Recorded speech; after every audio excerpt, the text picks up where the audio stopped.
Sign the papers, Kofi. I want you out of my life. Amara, what did I do?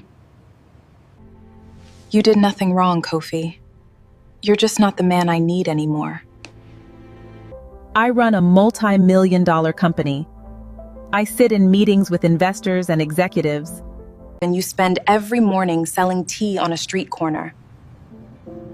People are laughing at me. So this is about money? It's about reality. Sign it. One day, Amara, you'll discover who I really am. Sign the papers, Kofi. I want you out of my life. Amara Williams pushed the divorce papers across the table. Kofi Mensah stared at them for several seconds. Then he slowly looked up. Amara, what did I do? She folded her arms. You did nothing wrong, Kofi. You're just not the man I need anymore. Kofi looked at the papers again. Amara continued. I run a multimillion-dollar company. I sit in meetings with investors and executives. And you spend every morning selling tea on a street corner. Her voice became colder. People are laughing at me. Kofi took a deep breath. So this is about money? It's about reality. She pushed a pen toward him. Sign it. Kofi picked up the pen. But before signing, he looked directly into her eyes. One day, Amara, you'll discover who I really am. She laughed. You're a tea seller, Kofi. What could you possibly be hiding? Kofi said nothing. He signed the papers. Then he stood up, picked up his small bag and walked out. Amara watched him leave without knowing that she had just walked away from one of the most powerful businessmen in Africa. Because Kofi Mensah was never poor. He was a billionaire. And he had been hiding it from everyone. Kofi lived a simple life in Lagos. Every morning before sunrise, he opened his small tea cart. He served drivers, workers, students, and street vendors. He knew their names. He listened to their problems. And sometimes when someone didn't have enough money, he gave them tea for free. To the neighborhood, Kofi was simply a humble tea seller. Nobody knew that he owned Mensah Global Holdings, a massive international company with billions of dollars in investments. He had luxury homes, private drivers, business jets, and executives waiting for his approval. But Kofi had deliberately walked away from that lifestyle. He wanted to know who people respected when his money was invisible. Then he met Amara. Amara was successful, wealthy, and independent. She had inherited her father's company and turned it into one of the fastest-growing businesses in Lagos. When she first met Kofi at his tea cart, she didn't know anything about his wealth. She only knew that he made her laugh. He never asked about her company. He never asked how much money she had. He treated her like an ordinary woman. For the first time in years, Amara felt comfortable around someone. They fell in love. Eventually they got married. But everything changed after Amara's friends discovered that Kofi was a tea seller. One of them, Nia, couldn't understand the marriage. You run a multimillion-dollar company, Nia told her. Your husband sells tea on the street. Amara defended him. He's a good man. But Nia kept pushing. Good isn't enough when your lives are completely different. Those words slowly entered Amara's mind. Then came Kwame Carter. Kwame was the arrogant son of powerful businessman Malcolm Carter. One afternoon, Kwame's men approached Kofi's tea cart. You need to move. Kofi looked at them.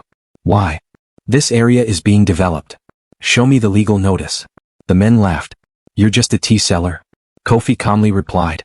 Being a tea seller doesn't mean I don't have rights. Kwame eventually arrived. He looked Kofi up and down. You really don't know your place. Kofi smiled. A man's place isn't decided by the money in his pocket. Kwame became furious. You'll regret this. Kofi simply replied. Maybe you will. The incident became another reason for Amara to question her marriage. Then one evening she finally gave Kofi the divorce papers. Kofi signed them. But he didn't fight. He didn't beg. He simply walked away. The next morning he returned to his tea cart. He served customers as usual. An elderly customer looked at him and noticed something was different. You're quieter today, Kofi. Kofi smiled. Some things in life end before we understand why. The old man nodded. Don't worry, son. What belongs to you won't pass you by. Kofi smiled. He knew exactly what was coming. Because 3 days later, Lagos was preparing for the biggest business event of the year. The Royal Crown Business Summit. Every major investor would be there. Amara would be there. Kwame would be there. Malcolm Carter would be there. And the most important investor behind the Royal Crown project would also be there. Kofi Mensah. That evening, Kofi arrived at the luxury hotel wearing the same simple clothes he wore at his tea cart. The security guard stopped him. Invitation. Kofi handed him the card. The guard looked at it and then looked at Kofi. You're sure this invitation belongs to you? Before Kofi could answer, Amara appeared. She looked shocked. Kofi? Why are you here? I was invited. Amara lowered her voice. This isn't a place for you. Kofi looked at her. You still think you know who I am? She shook her head. You're going to embarrass yourself. Then a black luxury SUV stopped in front of them. A man in an expensive suit stepped out. It was David Okafor, Kofi's closest business partner. The moment he saw Kofi, he rushed toward him. Chairman Mensah, we've been waiting for you. The security guard froze. Amara froze. Chairman? David looked at her. You're Mrs. Mensah, aren't you? Amara couldn't speak. Kofi simply walked inside. Minutes later, the ballroom became silent.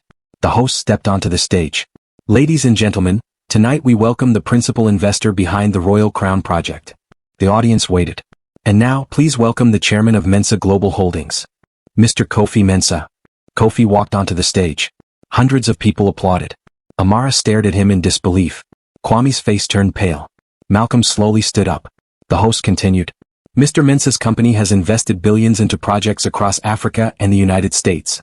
Amara's hands began shaking. The man she had divorced because he sold tea was a billionaire. Kofi reached the microphone. I know many of you are surprised. He looked around the room. Some of you know me as a businessman. Some know me as a billionaire. He paused. But for a long time, the people closest to me knew me only as a tea seller. His eyes moved toward Amara. And that was exactly what I wanted. The room became silent. I wanted to know whether people valued me, or simply valued what I owned. Amara lowered her head. Tears filled her eyes. After the event, Amara found Kofi outside. Kofi. He turned. I was wrong. Kofi remained silent. I judged you because of your clothes, because of your work, because of what people said. Kofi looked at her. You didn't leave because I was poor. You left because you believed I was beneath you. Amara started crying. Can you forgive me? Kofi took a slow breath. I can forgive you. Amara looked hopeful. But forgiveness doesn't erase what happened.